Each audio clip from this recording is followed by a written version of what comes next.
Hey guys, in this video I'm going to look at 5 ways to make your bedroom just a little bit smarter and make it work for you.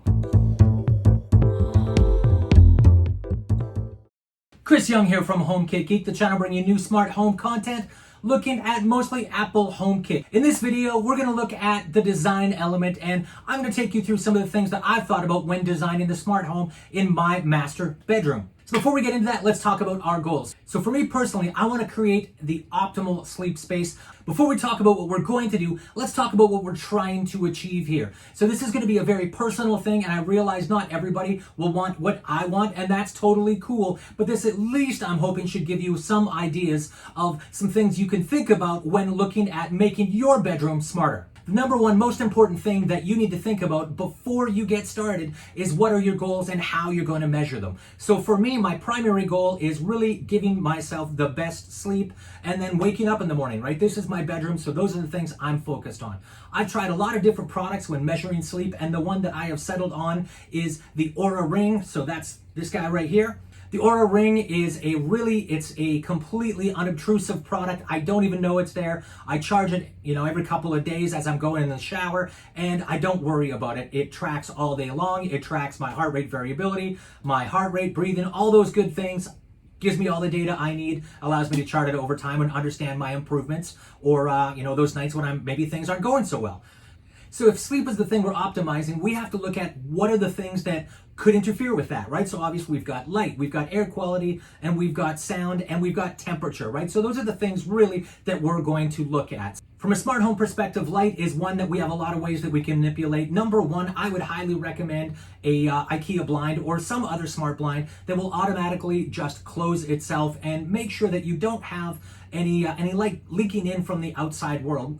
We live in a world where you've got street lamps, all those kinds of stuff, a lot of light pollution going on. So simply just closing those blinds and blocking out the light from the outside world, that's going to make a big difference to your sleep.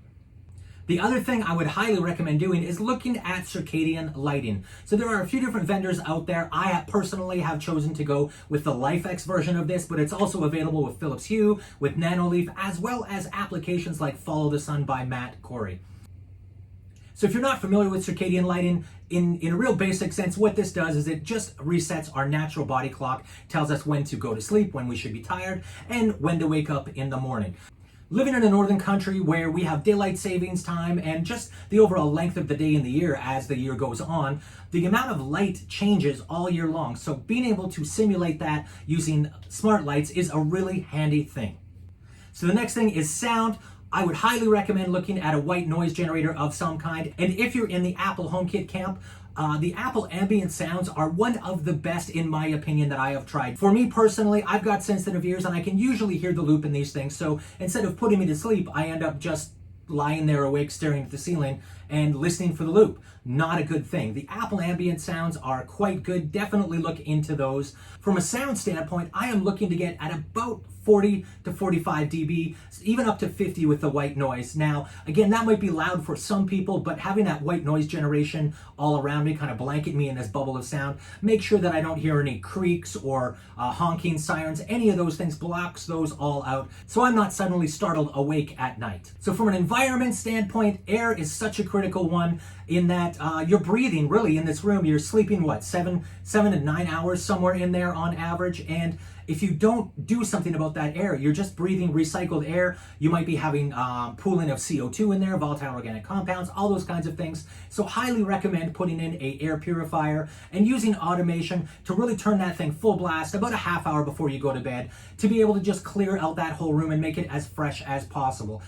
As well, if you have an Ecobee or other smart thermostat, what you can do is you can just run the fan if you've got central air and have it push air throughout the night just to make sure you're constantly recycling that and getting the best sleep you can. In addition to that, you can use sensors like the Eve Room to be able to get your humidity up or down, as well as using smart plugs to turn fans on and off, this kind of thing, right? There's a lot of ways that we can manipulate the environment to keep it at the right temperature, the right humidity, and whatever you like to be at, that's for you to decide. As well, when it comes to air, you might want to look at something like the Aware air quality sensors, which are one of the best. I personally have their commercial sensors, which is the Aware Omni, in my master bedroom, in that not only does it give me the temperature, CO2, relative humidity, volatile organic compounds, particulate matter, they also have a couple other sensors, meaning their lux sensors or light, as well as the sound sensors. So I can then look at that data. If, for some reason I didn't sleep well, I can look back at the data and see if there is something that happened during the night that really allows me to kind of